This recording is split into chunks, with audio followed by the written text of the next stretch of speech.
oh shit, Korra still has that bullshit in there, right? That explains a lot. And things are finally starting to get like really interesting. Like it kind of intrigued me a little bit before the first two episodes. Now it's finally starting to get serious. Anyway, dude, I can't remember the dude's name. I don't really care. I don't think his name is important, really. The dude who's supposed to be soon to be king, right? It's his coronation. He's supposed to be crowned and everything else like that, and is supposed to become the king of the Earth Empire, right? Kuvira jumps out and tells him, "Fuck that." And the guy, who is he? The mayor or the governor, whatever he says. She gave him her word, right? And she just jumps out and says, "Wait a minute, I'm taking charge." She said, "And anybody that gets in my way will be fucked." I was like, damn. Like, and when she was talking to the dude, when she moved him out of his room at the hotel, right there, I said, okay, something ain't right. And then she made that weird face, like, that kind of, right there, I knew, okay, this lady's starting to look sort of villainish, if that's a real word. But a good thing is we finally getting a strong female villain. Like the other ones, we had strong female villains, but I mean to be the main antagonist, good. You know, so that's good. Anyway, this dude, like everybody's like debating on who's better at leading. Of course, Kuvira is better. Let's keep it real in terms of her skill to lead. But we don't know. She could be a fucking nutcase right now. We finding out that she's a ruthless dictator. She looked like she's shaping up to be a ruthless dictator. And what you call him? Lynn's nephew is with the girl too. Now, what you call him? Bolin happened to be with her because Varric actually convinced him. That sounds like Bolin right there. Varric got the dude mind fucked up. And of course, Varric, we all know, is he's not really a madman or anything like that. He's actually a genius, but he's about that dollar. You know, he's willing to do a lot of questionable things. I don't think he hasn't hurt anybody yet. Yes, he did. He didn't, but he did. He caused the war where people was indirectly hurt people, but he's not trying to directly hurt people. But at the same time, we know he's willing to do a few shady things for that dollar. So I don't see why they don't pick up on that. But Varric's not too bad of a dude. He's not evil or anything like that. Anyway, Bolin's starting to question whether he should be with Kuvira in her efforts to control the Earth Kingdom. He thinks it's for the best, but at the same time, she's starting to look a little shady to everybody. So he questions who he questioned? Was it Varric? Anyway, she came in and talked to him and whatnot, and she convinced him, okay, everything's for the good. He and Bolin and Mako get into it about whose side, you know, about Bolin being on her side. He says, okay, I understand the guy I'm with he ain't worth shit. But he's not really gonna be ruling the Earth Kingdom. They got advisors who's gonna be really doing the ruling. He's just there to be a figurehead because tradition says a relative's supposed to take the crown.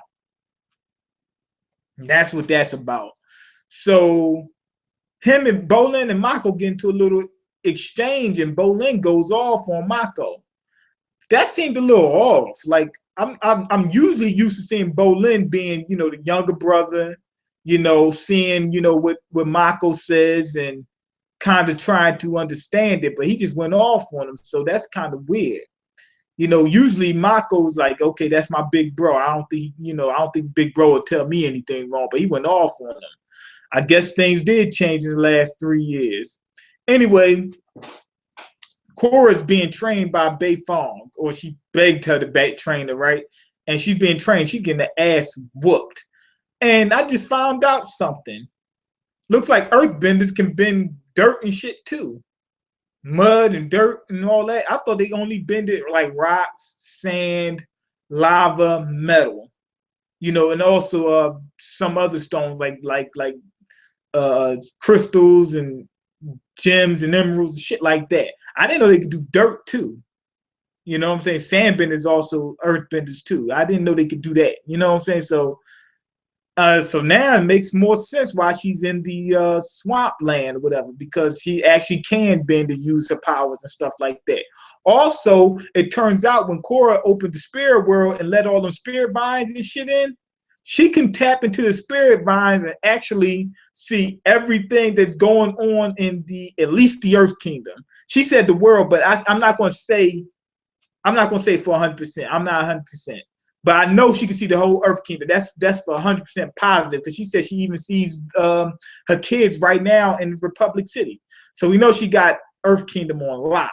Now the entire world, I'm not going to just jump in on it and just say yes, she can see the entire world, whatever.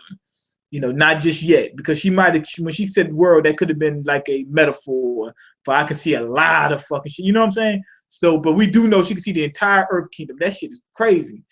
And she said that she's actually weaker now than she was back when she was younger. So damn, she done got powerful at a certain point. Anyway, she's tossing Korra around. I mean, beating shit out. She beat the brakes off of Korra, right? So Korra says, damn, I wasn't even a competition for you. I could do shit with you, right? And Beifong Toph actually says, she said she liked whooping Korra's ass. That shit was crazy. She just liked whooping Korra's ass. I don't know why she wanted to be Toph wants to be a damn, what's the term? A hermit now. I mean, was she ever a hermit? I mean, she was always sort of a loner, but she was never a hermit, you know. But then we see that she picked up this ideology that no matter how much you try to stop evil, it's always gonna keep coming. You understand? But at the same time, what she fails to realize is if they didn't stop evil, it would be, you know, the world would be destroyed. Good always had to keep fighting against evil, because if evil wins, that's it. You understand? So it's going to be another ending battle. But she looks at it like, so what? It's always, you know, something's always going to come up. She said no matter how many people you beat, they always keep coming. So I guess she got tired of that and just went off on her own. But anyway, she also reveals to Korra, one of the reasons why she's still sluggish and everything like that, that metal is still in her. That poison is still running through her. And then she also reveals that Lynn and her other daughter, what's the girl name? A Crease or whatever her name is. I don't know, a Crease or some shit like that. Some old random shit. I can't remember her name. Anyway, she says that they never fully mastered metal bending. And these girls are pretty good. So Toph, she done got extra good with metal bending at a certain point.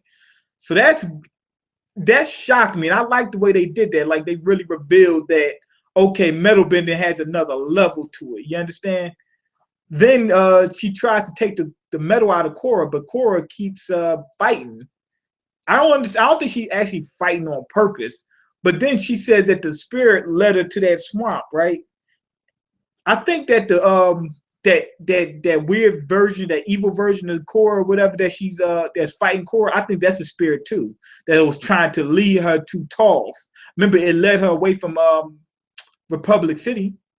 I think that spirit is actually probably not even evil. It's probably was just trying to lead her to Toph, just to help her get that metal out of her, because they knew that she's the most powerful metal bender on the planet, and that she's probably the only one that can get it out. So Toph says, okay, I'll get it out. And she tries, but Korra can't settle down. She can't relax fully enough for Toph to take it out. So she said, you know what? You got to develop your metal bender and get it out yourself. I was like, damn, she's tough. You know what I'm saying? She just left it at that. She was like, basically, she just said, fuck it. But anyway, this episode was great. I'm going to say a 4.5. I don't want to give it a perfect because, like I said, I'm still confused about the Bolin thing, you know, and, you know, that's pretty much it. And they pretty much just, you know, what am I trying to say? Only a couple things happened, but they did it very well, and they did pique my interest in it finally. So that's why I got to give it a 4.5, but not a 5. Not just yet. I gotta wait to see what happens because I gotta wait. You know what I'm saying? I gotta wait. I don't want to get too much invested into it. Let me go ahead and see what you guys got on your minds. Okay, I see Yo and Yo Gabba Gabba and some other bullshit down in the comment section. Anyway, go ahead and leave your comments, like the video, and subscribe. Cause I can't eat. I'm broke, nigga. I'm broke, and you got the power to change that.